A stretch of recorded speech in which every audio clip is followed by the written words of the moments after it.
Howdy, y'all. I'm Miss Kitty Litter ATX, and I'd like to welcome you to the New View Review. Today, we're going to be taking a look at Camp Wannakiki, Season 3, Episode 2. Okay, before we get started, I'd like to put out my usual disclaimer notice that the opinions expressed on this show are entirely my own and do not reflect those of any business, individual, entity, Camp Wannakiki, Camp Wannakiki fans, or anyone else. They're just strictly what I think, for my 2 cents worth, as it were. So there is that. Also, I will not be providing clips for these reviews because they're airing an episode to people who have the special memberships on Mondays and then for the general public on Thursdays. And rather than give any spoilers out, go watch the episode, then come back and we'll prepare notes. Compare notes, that is. I'd like to take a moment before we get started to introduce y'all to my beloved cat Ernestine, who decided to join us for this episode. I was going to keep her out here for the entire show, but I was told that it's bad etiquette for me to leave my pussy laying on a table while I'm conducting a review. So we're going to say goodbye to Ernestine for now. Bye-bye, honey. As we get started on our episode, the campers are standing in line for their COVID vaccination shots. Now, y'all, the last time I saw a line this long was on Halston's coffee table before a night out at Studio 54. At any rate, the door of the infirmary swings wide open, and who should we see but special guest Muffy Fish Basket. Oh my gosh. Now, if y'all don't remember Muffy, Muffy was a finalist from season 1, so it was so great to get to spend a few moments with her again. This time, her filling in, I guess, a role like they did on the second season where they brought in the JJ Snapping Turtle as the lunch lady. These cameos are always appreciated, and it's always so nice to see members of our camp family getting come back to spend a little time with our campers. So, from this little skit, we went on to the daily challenges. Now, for those of you who saw last episode, you know that they were divided, the campers were divided into 2 teams. There was the red team and there was the blue team. And they had some challenges last week. So this was a continuation of that. They started off with a human wheelbarrow race. And I gotta tell y'all that this cracked me up so much. Visually, it was just hilarious. It was funny to me. I don't know, I cackled, I hollered when I saw it. It was that kind of funny. So they had this human wheelbarrow race where one camper would hold the other camper's legs who was forward, and they had to kind of skedaddle across the yard, and it was priceless. At any rate, we also had a 3-legged race, and insert appropriate joke here as you will. Then there was the potato sack race and a tug of war, that is. At the end of this, they went into the talent show. I just want to say this before we get started on the looks. This week's theme for the talent show was the campers' individual interpretation of their own camp drag aesthetic or whatever. And so that would be a little hard to critique because everybody's idea of what that might be could be a little different. But that being said, I just have to go on what I see.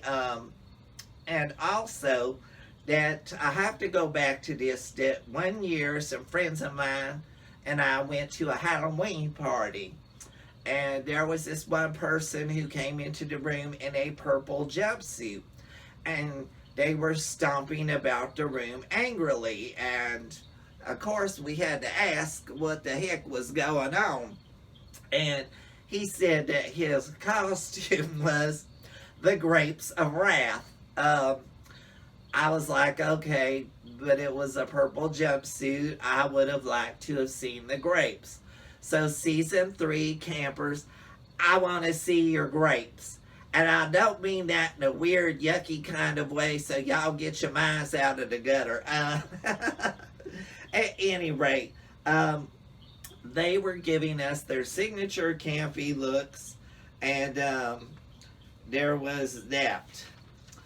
Our first up on the stage was Bohemian Rhapsody, who was giving us a candy-colored clown Sandman. This outfit was in black with conical things sticking out and all kinds of colorful dots going on. There was lots of detail. The eyelashes had little candies glued to them. There was headpiece. There was just all kinds of things going on. So this was definitely a look. And while I did think it might have been more at home for the Spooky Challenge or on the Dragula stage, that's their personal aesthetic, and I appreciated the work that went into it, because you could tell that it was like not at all basic. From that, we went to Gilda Wabbit. And Gilda Wabbit was giving us Utah Mormon stripper. When she first came out, I have to say I was a little underwhelmed, because it was just like a pretty woman in a green dress, and it was giving me maybe a little bit of a burlesque tease, which is, I think, her aesthetic, but it was a little simple.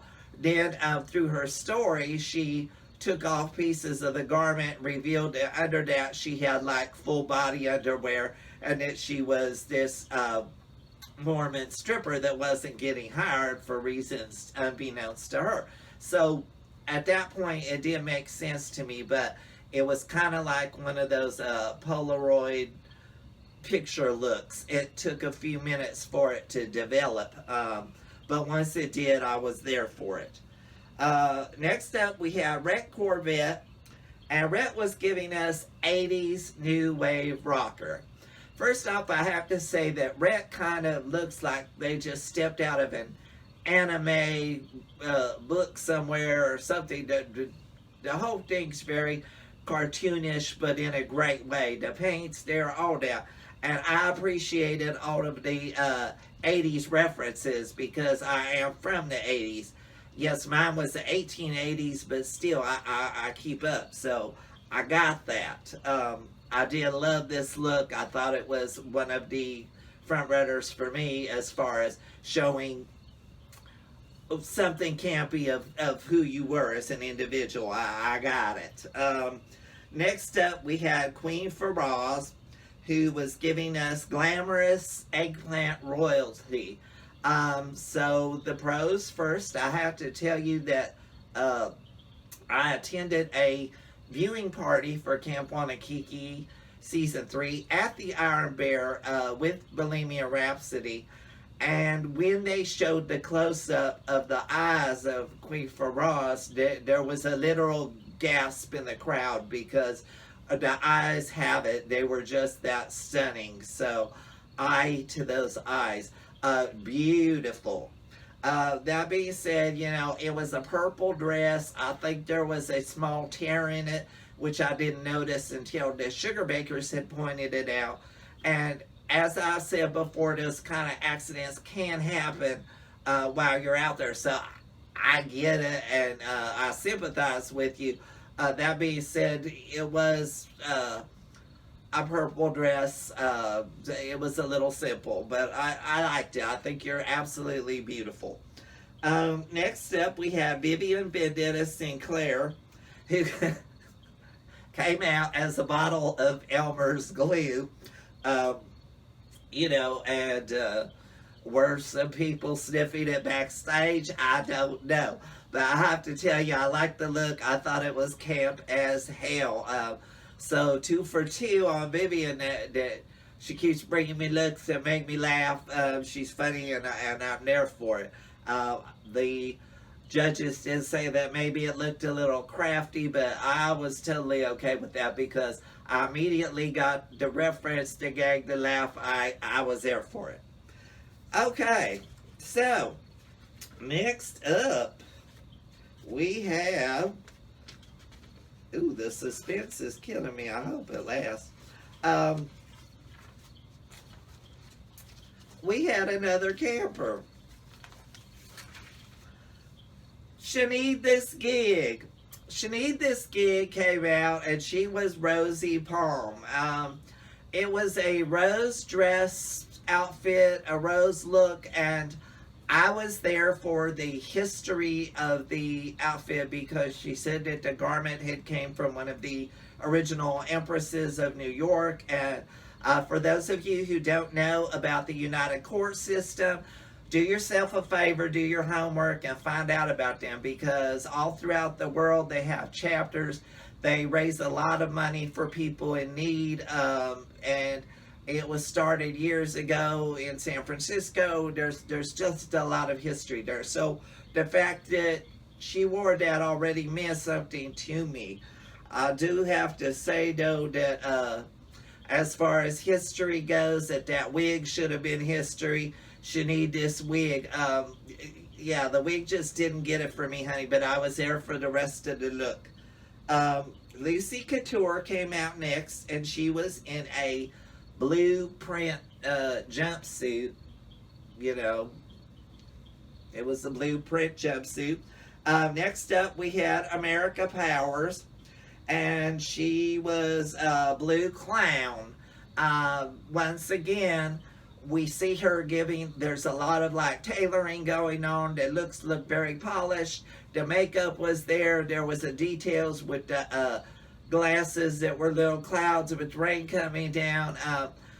I'm just really like fascinated by what she's bringing to the stage this season. So far, another one that's been 2 for 2 for me.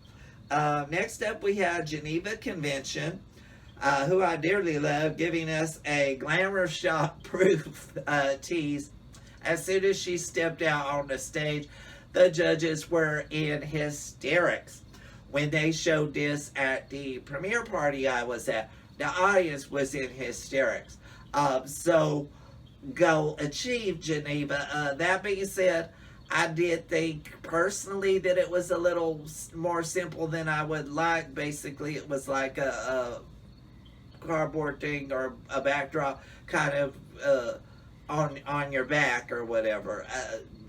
As always, the paint was phenomenal, and I got the joke. It was funny, but yeah, a little on the simple side for me.